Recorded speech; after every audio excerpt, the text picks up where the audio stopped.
ir a la palabra del Señor en el Evangelio de Lucas, al capítulo 15, versículo 11 al 24. De pasadita a mi hermano Israel, vamos digamos, poner ahí en el data el pasaje bíblico. Una vez que lo termine de leer, volvemos inmediatamente al primer versículo, ¿ya? Inmediatamente al primer versículo para irlo desarrollando y los hermanos nos vayan siguiendo también a través de la pantalla.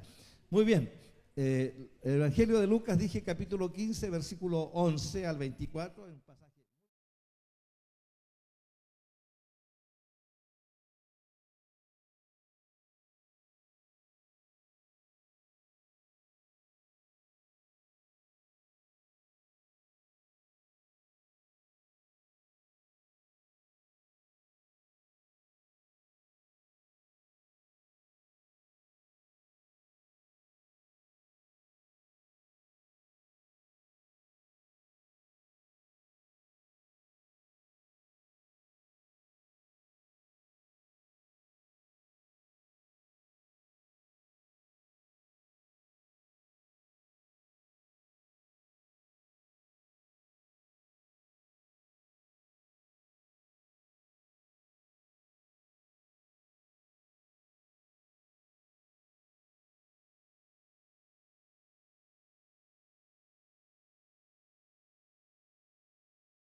Y el menor de ellos dijo a su padre: Padre, dame la parte de los bienes que me corresponde. Y les repartió los bienes. No muchos días después, juntándolo todo, el hijo menor se fue lejos a una provincia apartada y allí desperdició sus bienes viviendo perdidamente. Y cuando todo lo hubo malgastado, vino una gran hambre en aquella provincia y comenzó a faltarle. Y fue y se arrimó a uno de los ciudadanos de aquella tierra, el cual le envió a su hacienda para que apacentase cerdos. Y deseaba llenar su vientre de las algarrobas que comían los cerdos, pero nadie le daba. Y volviendo en sí, dijo: ¿cuántos jornaleros en casa de mi padre tienen abundancia de pan, y yo aquí perezco de hambre? Me levantaré e iré a mi padre y le diré: Padre, he pecado contra el cielo y contra ti. Ya no soy digno de ser llamado tu hijo. Hazme como a uno de tus jornaleros. Y levantándose, vino a su padre, y cuando aún estaba lejos, lo vio su padre y fue movido a misericordia, y corrió y se echó sobre su cuello y le besó. Y el hijo le dijo: Padre, he pecado contra el cielo y contra ti, y ya no soy digno de ser llamado tu hijo.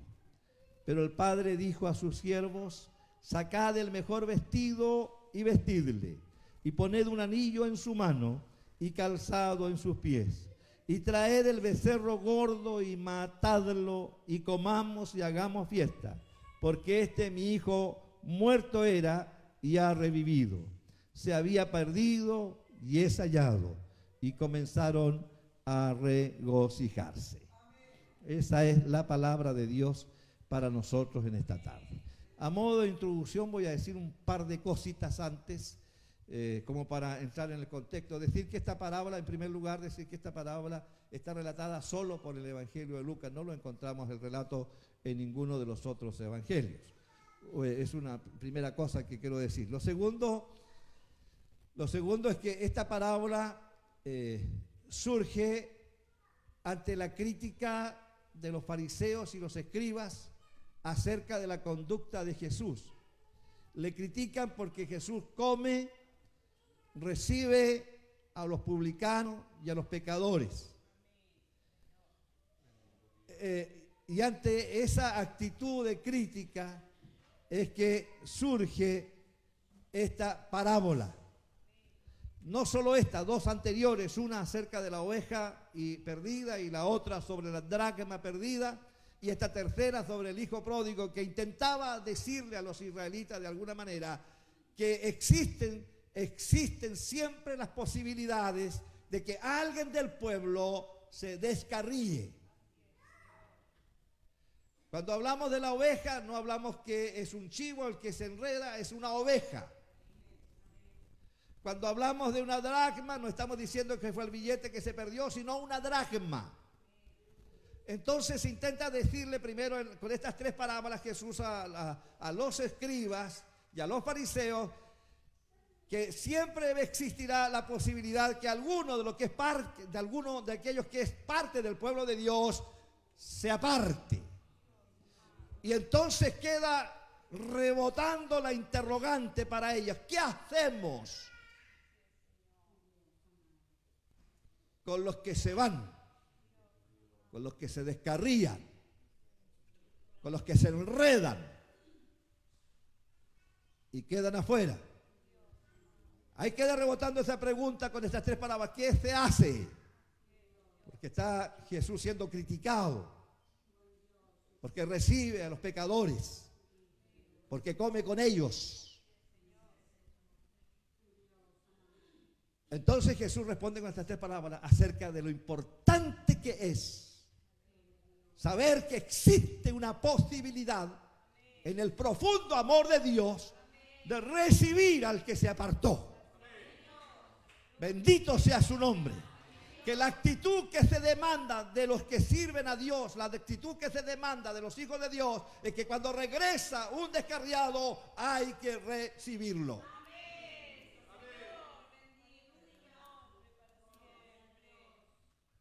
Esa es la idea que se quiere transmitir.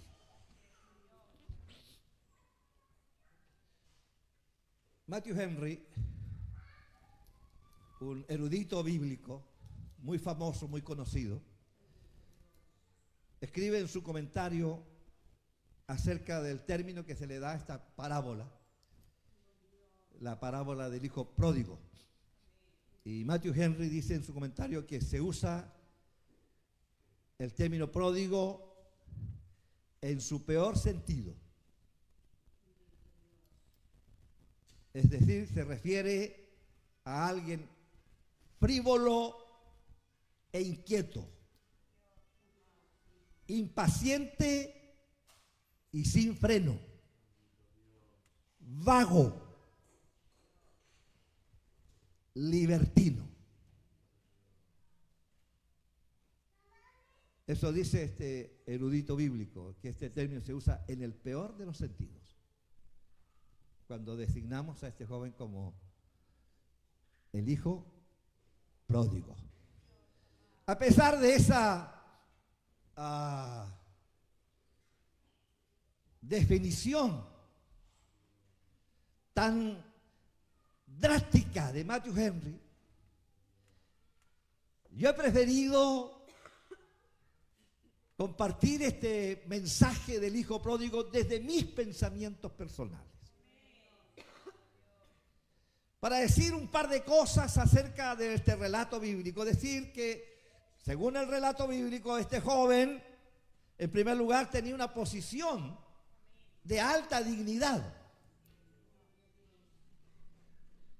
Un hombre tenía 2 hijos.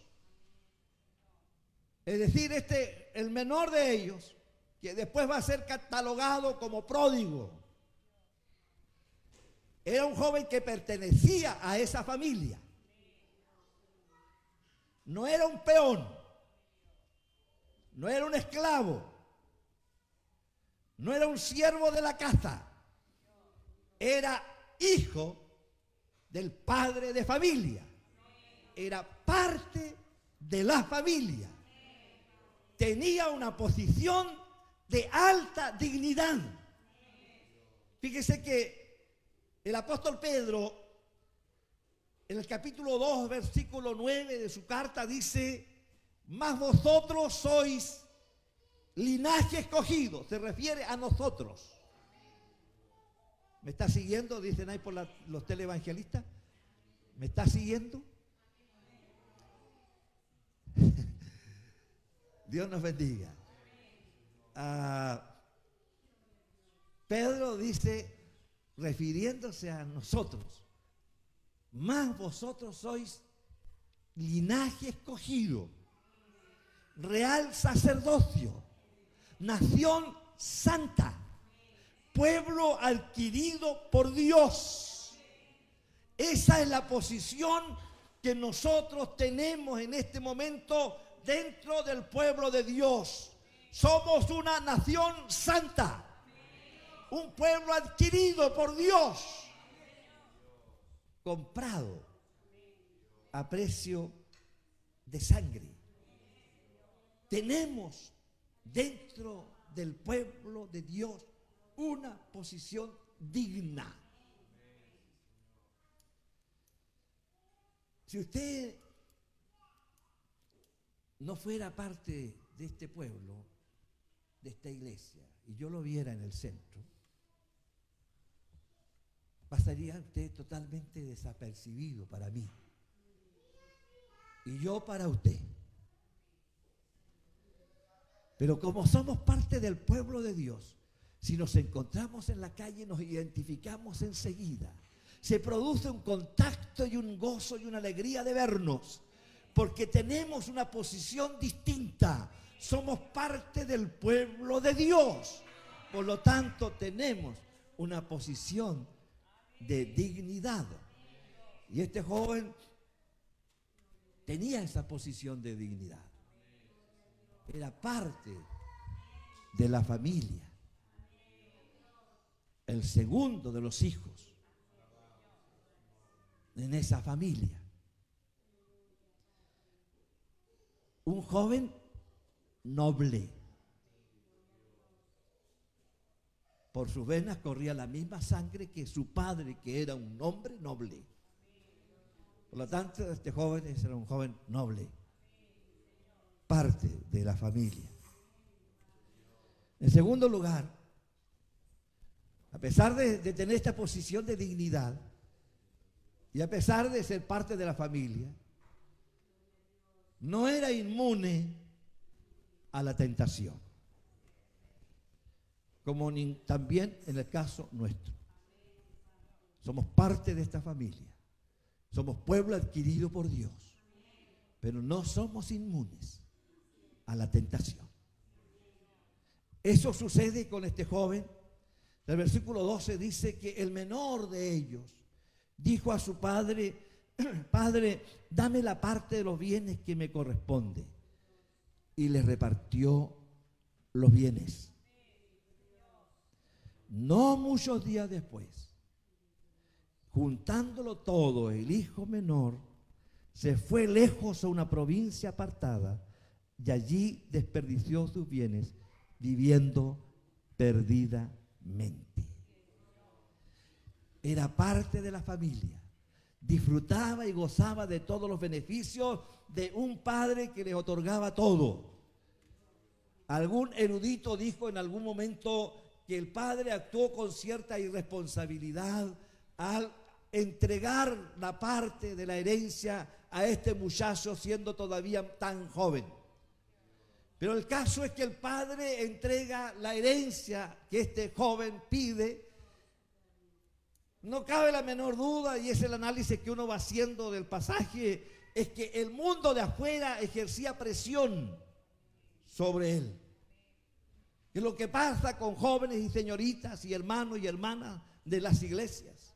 El mundo no deja de ejercer presión, de presentar tentaciones, de mostrarnos un mundo que no es real, mostrarnos un mundo que parece estar lleno de cosas lindas, hermosas, maravillosas, dignas de disfrutar, pero que finalmente no son así.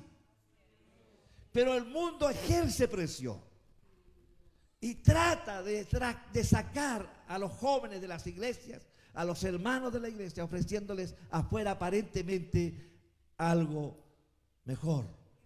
Así es que este joven, en el análisis personal que hago yo de él, primero está resistiéndose a una presión desde afuera, pero en segundo lugar, y aquí pudiera estar yo de acuerdo con Matthew Henry, en que él no tiene control. Sin freno, dice Matthew Henry, sin freno. no tiene control de sus emociones, no tiene capacidad de analizar lo que está pasando y finalmente cede a la petición o a la presión de los de afuera, solicita su herencia, desprecia de alguna manera su posición, no valora lo que él posee en ese momento. Que es una de las cosas, naturalmente, que llevan a mucha gente en las iglesias a apartarse, a ceder al mundo, porque no valoramos lo que aquí tenemos. Por eso el salmista, el salmo que leíamos hoy por la mañana, bienaventurado aquel que no anduvo en camino de pecadores, feliz es el hombre que no anda en el camino de los pecadores, que se abstiene. Pero muchas veces el problema nuestro es no valorar lo que tenemos. Este hijo cede a la presión de afuera, no valora lo que tiene como hijo, toma la parte de su herencia. El versículo 13 dice que lo junta todo, el hijo menor, y se va a una provincia apartada, no tiene la menor intención de regresar. Dios nos bendiga. Estoy pensando siempre en la gente joven. Nosotros los adultos nos hemos pegado hartos porrazos, hemos caído, nos hemos vuelto a levantar, hemos bebido aguas dulces y aguas bien amargas, hemos aprendido que el mundo es engañoso, que es turbio, que es oscuro, que es tenebroso. Y por lo tanto, cada vez que nos vemos ahora como adultos presionados al mundo, lo rechazamos enseguida porque sabemos que hay detrás de eso. Pero mucha de la gente joven de nuestras iglesias que se deja llevar por estas cosas del mundo cree que afuera las cosas son buenas. Y la palabra del Señor dice que este joven está tan convencido de que afuera, lejos de su familia, lo va a pasar mejor, es que busca una provincia bien apartada, lo más lejos posible de su casa, porque él no pretende regresar. Allá afuera, arrastrado por el mundo. La palabra del Señor dice que cuando todo lo hubo malgastado, vino una gran hambre en aquella provincia y comenzó a faltarle. Y fue y se arrimó a uno de los ciudadanos de aquella tierra, el cual le envió a su hacienda para que apacentase cerdos. Y deseaba llenar su vientre de las algarrobas que comían los cerdos, pero nadie le daba. Que el Señor nos bendiga. Así es que después que este joven se deja seducir por la presión de afuera y cree que afuera las cosas son tan hermosas, se va a una provincia apartada. Allí aprende lo que es la humillación, lo que es la verdadera intención de Satanás para aquellos que alguna vez han estado aquí adentro. Que el Señor nos bendiga. Este joven se equivocó en cuanto al carácter de los de afuera. La gente de afuera muestra cariño, comprensión, apoyo, respaldo. Y muchas veces la gente joven se deja seducir por eso. Que es que el amigo me comprende más, que el amigo me escucha más. Y comenzamos como a sentirnos y se desconoce el carácter de los de afuera. Se ve solo lo que está encima, pero afuera el carácter de la gente de afuera es de un carácter de traición, de aprovechamiento. Este joven se llevó toda su herencia, se fue a una provincia apartada, a vivir lejos de sus padres sin intención de regresar.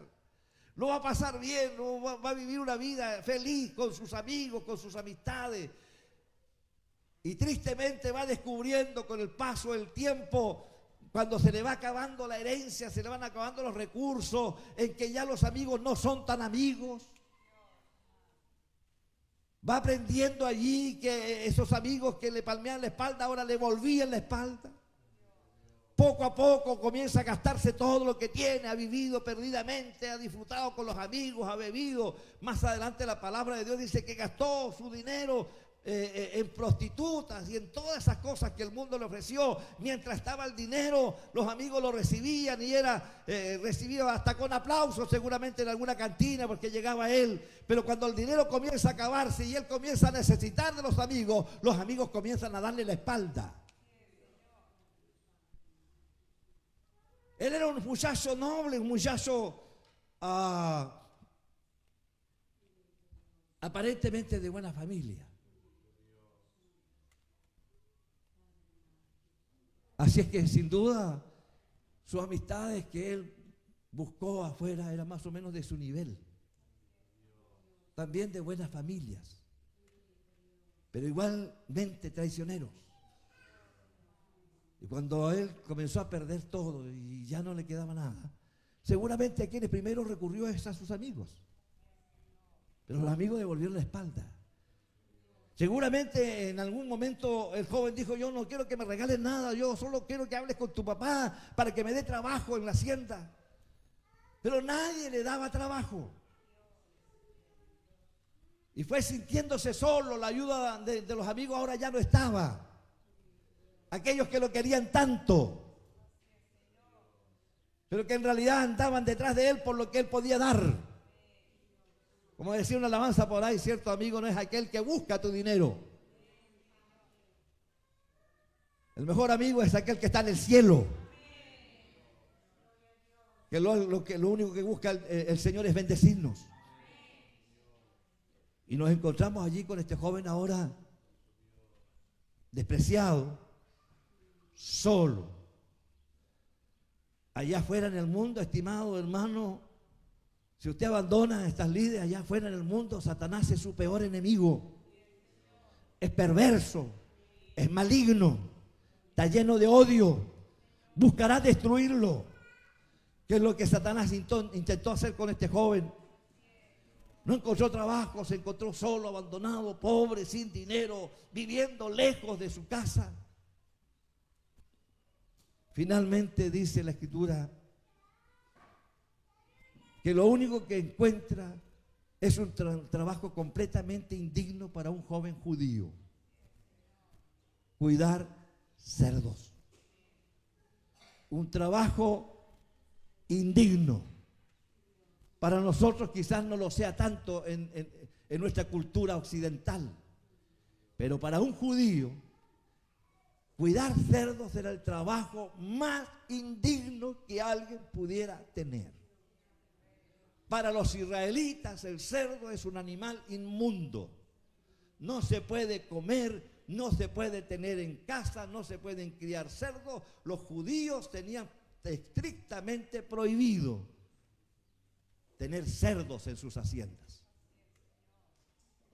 Pero este joven no encontró ninguna cosa. Y lo único que encontró fue este trabajo de cuidar cerdos. Que el Señor nos bendiga. Abandonado, solo. Y alguien por ahí ha dicho que comía de los algarrobas, de los cerdos, y sabe, cuando uno lee la Escritura se da cuenta que no, ni siquiera eso. La Escritura dice que él deseaba comer. Era tanta su necesidad que deseaba comer esa comida que le daban a los cerdos, pero el patrón no se lo permitía. Los capataces, los jefes, no le permitían ni siquiera tomar la comida de los cerdos para saciar su necesidad o su hambre. Con el paso de los días, este muchacho seguramente para poder sobrevivir durante ese tiempo afuera vendió todo lo que tenía. A lo mejor usaba un buen saco, como dicen los argentinos, y lo sacó, lo vendió, se fue con buen calzado. En algún momento tiene que haberse desprovisto de su calzado y lo vendió. Todo lo que pudo transformar en dinero, sus bienes, su ropa buena, de todo eso tuvo que despojarse para poder sobrevivir durante un tiempo, hasta que llega a cuidar cerdos y a desear comer las algarrobas. Los cerdos estaban muertos de hambre. Que el Señor nos bendiga. Y nadie le daba. Absolutamente solo y humillado. Allá afuera, lejos de su casa, lejos de su hogar. Estaba ahí entre los cerdos. Y mientras estaba entre los cerdos, con hambre, se siente incómodo. Él no estaba preparado para vivir en la miseria. Él era hijo de una familia noble. Lo había tenido todo. No estaba acostumbrado a vivir en la miseria. Él no es de esa clase. No se crió entre cerdos. Yo lo veo así, sentado, mirando los cerdos y diciendo, yo no soy de aquí. Yo no pertenezco aquí. Si lo pudiéramos trasladar a estos tiempos, queridos jóvenes, tenga Dios misericordia de cada uno. Ese joven que se va de la iglesia, que después se encuentra botado en la calle, en una zanja. Yo también fui un joven que me descarrié, soy hijo de padres cristianos y anduve en el mundo. Y viví casi la misma experiencia de este joven, solo, abandonado. Y a veces cuando me decían, tú eres pobre, yo sabía que no era pobre. Yo me crié bien, pertenecía a una buena familia, pero como este hijo pródigo también estuve afuera. También me engañó Satanás, el diablo, y caí en las redes de Satanás y también estuve ahí tirado. Que el Señor nos bendiga. Y este joven dijo, yo no soy de aquí. Yo no pertenezco a esto. Y dice la Escritura que él vuelve en sí dándonos a entender que lo que él había hecho era una locura. Abandonar todo lo que tenía por ir a la siga de sus amigos. Sin la experiencia, sin el conocimiento, los amigos de afuera tienen otro carácter. Tú fuiste criado aquí, tú fuiste educado en el Evangelio. Por lo tanto, nuestra formación o tu formación es distinta, fuiste criado, criada aquí. Los de afuera tienen otro carácter. Y entonces el joven dice, yo hice una locura. Dejé todo y me fui detrás de los amigos y aquí estoy ahora, en la miseria, en la pobreza, cuidando cerdos. Yo no soy de aquí. Y entonces la Biblia dice que él dijo, me levantaré. Porque yo estoy aquí muriendo de hambre. Y yo que conozco a mi familia, yo sé que allá un jornalero está mucho mejor que yo. Así es que él dice, me voy a levantar.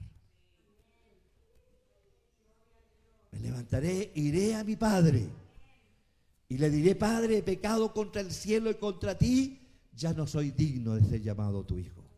Hazme como a uno de tus jornaleros.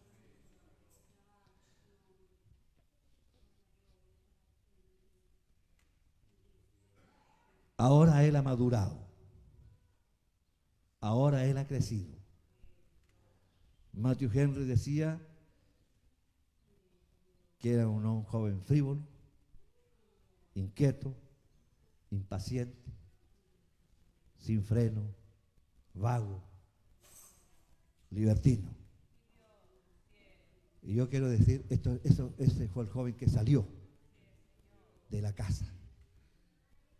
Ese joven que salió de la casa, inquieto, impaciente, sin control, vago,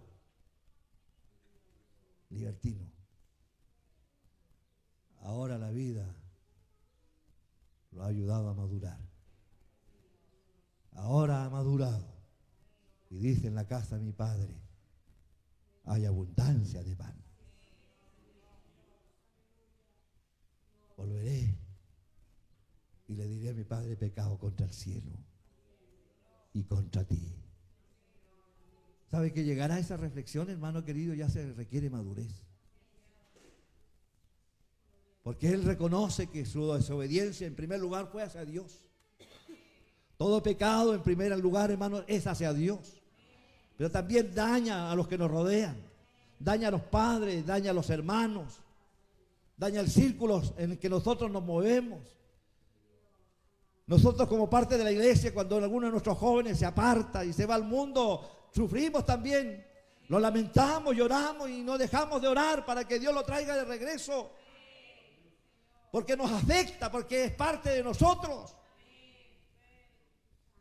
Que el Señor nos bendiga. Y cuando vemos a algunos de los jóvenes que comienza a desviarse, cómo nos gustaría agarrarlo de la solapa y pegarle contra la pared, decirle el leso, tonto, bruto. Aquí lo tienes todo, Dios está contigo. Dios te bendice, Dios te ayuda. Te da una casa, te da familia. Abre puertas de bendición para ti. Y tú te estás dejando engañar por los de afuera. Que el Señor nos bendiga. Porque no hay reflexión. Pero ahora este joven ha pasado de todo.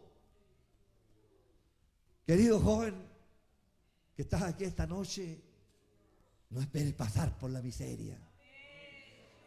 No esperes llegar a comer algarrobas.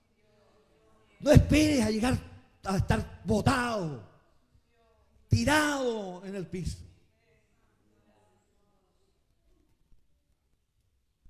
Yo me descargué tanto en mi vida que la opinión de los hermanos de la iglesia en su momento fue: este muchacho tiene dos destinos nomás. Le falló la fe a la iglesia. Tiene dos destinos este muchacho: la cárcel o la muerte. O lo van a encontrar muerto en algún momento por ahí en la calle, o va a ir a la cárcel. Pero Dios tuvo misericordia de mí. Y no pasó ninguna de esas cosas. Ni me fui a la cárcel, ni estoy muerto, porque Cristo me rescató. En este caso, estimados hermanos y jovencitos queridos, amados en el Señor, este joven que ha sido azotado ahora ya por las cosas de este mundo, es capaz de reflexionar. Es capaz de sacar cuentas. En la casa de mi padre hay abundancia de pan. Yo aquí perezco de hambre. Me voy a levantar y diré: Padre, he pecado contra el cielo, pero también contra ti. No soy digno de ser llamado tu hijo. Hazme como a uno de tus jornaleros. A las palabras siguieron las acciones. Dejó el trabajo botado, se levantó y comenzó su viaje de regreso. ¿Qué cuesta regresar? Qué pesado se hace regresar. Aquel que se aparta, se aleja, ¿qué le cuesta volver? El camino se hace largo. Hay gente que se ha ido, pero ha intentado regresar y ha llegado a la puerta. No puede avanzar. Las piernas le pesan. Y después uno, cuando ya lo ve adentro y lo ve reconciliarse con Dios y tiene conversaciones y le cuentan a unos pastores: estuve como 3 o 4 veces al lado afuera. ¿Y por qué no pasaste? Que no podía. El diablo ata, sujeta afuera. Las piernas se hacen pesadas y este joven comienza este viaje de regreso lento, pesado, castigándose a sí mismo seguramente en este largo viaje, porque se había ido a una provincia apartada.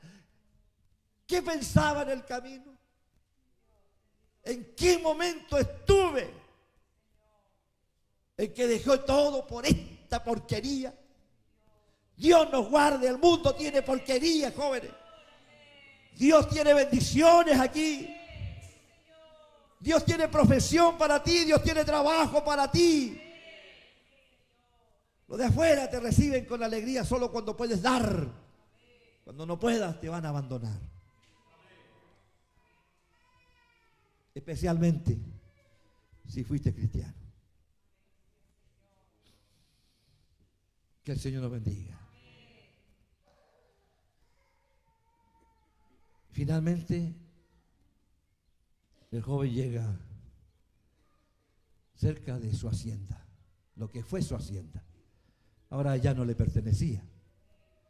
A él le dieron su parte, por lo tanto en esa hacienda él no tenía nada. Y él lo sabía, porque él pidió la parte de su herencia. Allí no tenía nada, lo que estaba allí era de su padre y de su hermano mayor. Que el Señor nos bendiga. Pero allí regresa y a lo que ve, lo ve la hacienda cerca. Se encuentra este joven con una sorpresa en la puerta de la hacienda, en el portal de la hacienda. Ahí está su anciano padre. Seguramente todas las tardes, mirando, dando la última mirada en el portal de la hacienda, esperando que su hijo regresara. Cuando esa tarde vio esa figura que venía avanzando por el camino, andrajoso, desnutrido quizá, el padre reconoció en esa figura a su hijo. Que el Señor nos bendiga. Dios nunca nos desprecia. El mundo nos destruye, pero si destruidos regresamos, ahí está Dios. Cuando el anciano padre reconoció que esa figura y ese joven que venía caminando era su hijo, él corrió. No fue el joven, fue el padre que corrió y se echó en su cuello llorando. El joven cae de rodillas delante de su padre y le dice: Padre, he pecado contra el cielo y contra ti. Ya no soy digno de ser llamado tu hijo.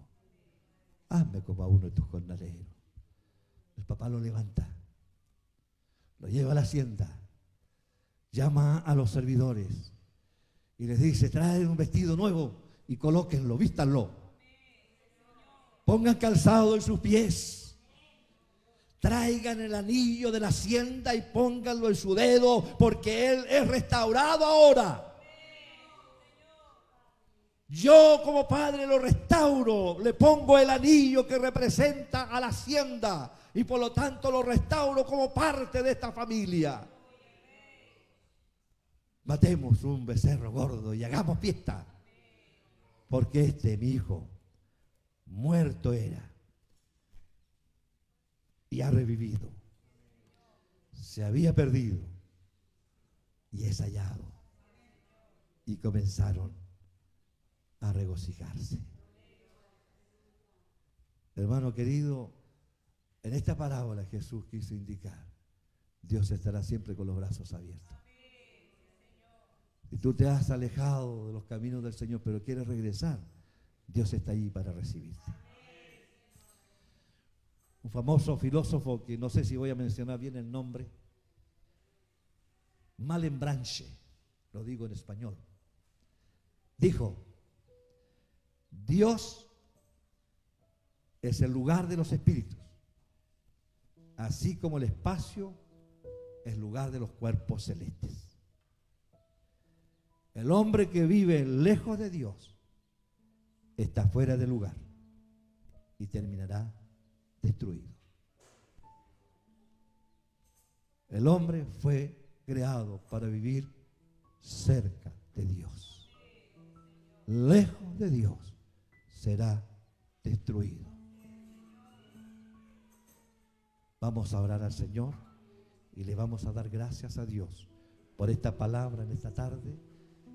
Yo le invito a que se ponga de pie para que oremos y le demos gracias a Dios. Dios está en este lugar, con los brazos abiertos, siempre esperando para aquel que regresa. En el mundo solamente veremos miseria, destrucción. En Cristo tendremos vida.